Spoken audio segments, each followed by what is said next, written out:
Fala, meus queridos, boa tarde, Guga na área, tudo bem? Estamos de volta, tá? Depois do mês de julho de férias, né? Um mês sabático que a gente ficou parado de férias, voltamos agora em agosto, primeira semana de agosto, e já voltamos com revisão, geografia, primeiro bimestre, oitavo ano, tá joia? Então já vamos pegar sua apostila, já peguem a sua apostila, já pega o marca-texto, já pega o lápis, tá? Não perde tempo, que nós vamos começar a revisão do primeiro bimestre, tá joia?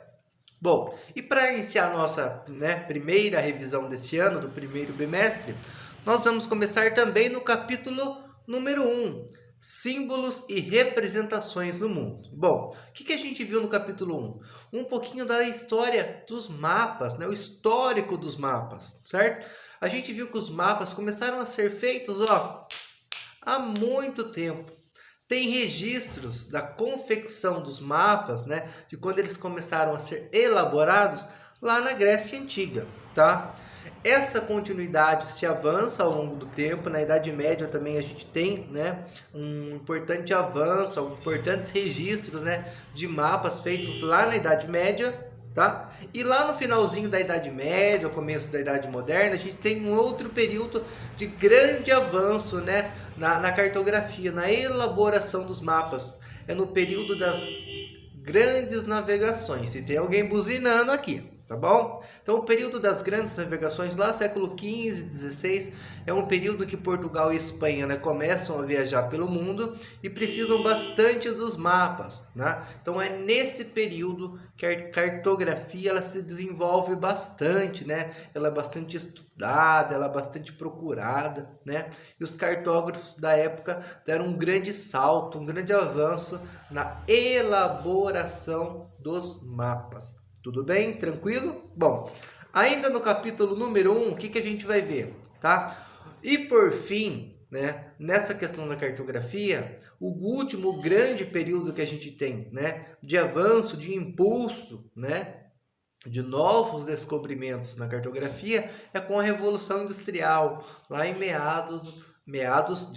lá na metade do século XVIII. Tá joia? Esse foi um pequeno histórico, esse foi um pequeno resumo da história da cartografia.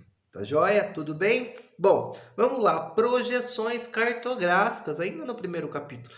O que é uma projeção? É toda vez que eu represento o globo terrestre, né, coloco algo esférico e represento esse algo esférico em um plano, em um mapa. Então, quando eu represento o planeta Terra, que é uma esfera, né, uma geóide de revolução, e represento isso em um mapa, eu tenho uma projeção, eu projeto isso em um mapa, projeção cartográfica, tá? Basicamente, a gente tem alguns tipos, né, de projeção. Vamos começar falando da cilíndrica, enquanto eu bebo uma aguinha aqui. Então, a projeção cilíndrica nada mais é que o globo terrestre projetado sobre um cilindro. Até vocês têm a imagem aí lá no para continuar, tá? Bom, a projeção cilíndrica, eu tenho dois modelos muito famosos de projeção cilíndrica. A de Peters, tá? Feito lá na década passada, de 50, 60, década de 70, tá? A projeção de Peters, o que ela faz? Ela coloca os países mais pobres mais para o centro do planeta. E em contrapartida tem uma outra projeção também cilíndrica, de Mercator. Mercator faz ao contrário. Mercator, ele prioriza os países ricos mais próximos ao centro, né, do seu mapa. Tá bom? Essas são as duas principais projeções cilíndricas.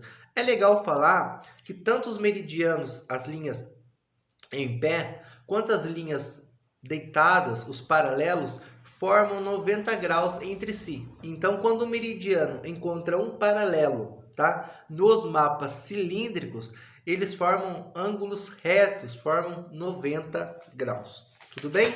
Bom, um outro tipo de projeção que eu tenho é a plana ou azimutal, tá? Pode receber esses dois nomes. Basicamente é o seguinte, é quando eu transfiro algo esférico, né, em um plano, e esse plano que vai encostar no algo esférico. Então, pensa o seguinte, eu tenho algo esférico, encosto um plano, tá? Eu vou ter toda a esfera representada? Não, eu vou ter apenas a parte que o plano está encostando em algo esférico, tá? Então, no mapa plano ou azimutal, eu só vou ter apenas nesse mapa a parte em que algo plano encosta na esfera, tá? Eu vou ter apenas essa representação e não vou ter representação do globo inteiro, mas apenas a parte do plano encostado na esfera.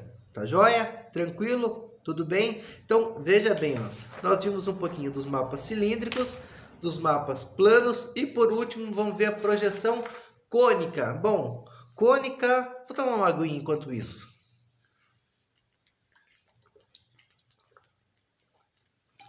É aquela projeção de um cone? Basicamente sim. Sabe o que é uma projeção cônica?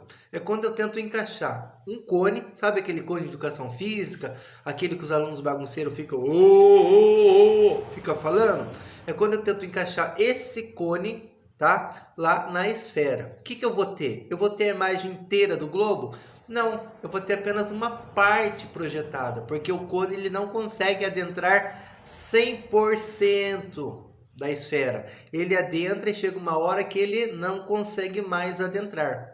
Então eu vou ter projetado no mapa apenas a parte que adentrou, né, na esfera. Então a projeção cônica é basicamente um cone, né, encaixado em uma esfera, no caso o planeta Terra, tá bom? Então as três principais projeções: plana, cilíndrica e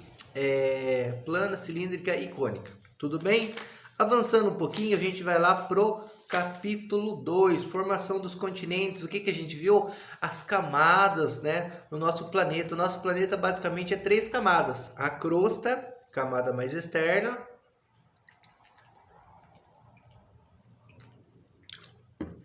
Abaixo dela o manto. E mais internamente eu tenho o núcleo, as 3 grandes camadas internas do nosso planeta. Também lá no capítulo 2 a gente vai falar da tectônica de placas. Bom, o que a tectônica de placas fala, né?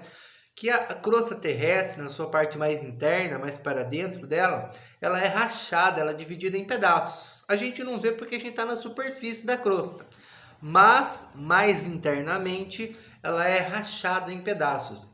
Esses pedaços são chamados de placas tectônicas. E essas placas tectônicas constantemente sofrem o choque, né? De quem? Do magma. O magma, aquele material, né, bem quente que está no manto, que forma o manto. Então, essa teoria que explica um pouquinho da dinâmica, da movimentação da crosta e das suas placas é chamado de tectônica de placas. A gente viu também, né, nas aulinhas, confere lá um pouquinho. Tudo bem? Beleza? Maravilha?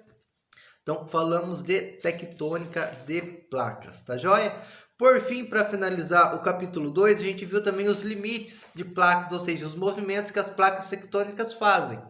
Basicamente, podem ser 3 movimentos: divergentes, quando as placas tectônicas se afastam; convergentes, quando elas se chocam; e transformantes, quando elas se encontram lateralmente. O choque é lateral, tá? Esses são os 3 grandes movimentos das placas tectônicas. Tudo bem? Tá joia? Para finalizar, né, agentes endógenos e exógenos do relevo, tá? Endógenos que acontece dentro do nosso planeta, principalmente o tectonismo, né? O choque de placas tectônicas. Tectonismo, né? Choque de placas tectônicas. O vulcanismo, também um agente endógeno, é quando o magma chega na superfície e forma assim, ó, os vulcões. E os agentes exógenos,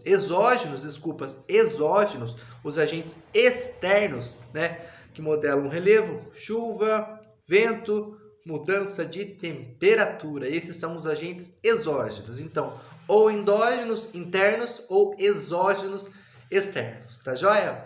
Essa foi a nossa revisão bimestral, primeiro bimestre. Qualquer dúvida, qualquer coisa, estou à disposição. É só mandar mensagem, gente. Obrigado, fiquem com Deus e até a semana que vem. Tchau, pessoal!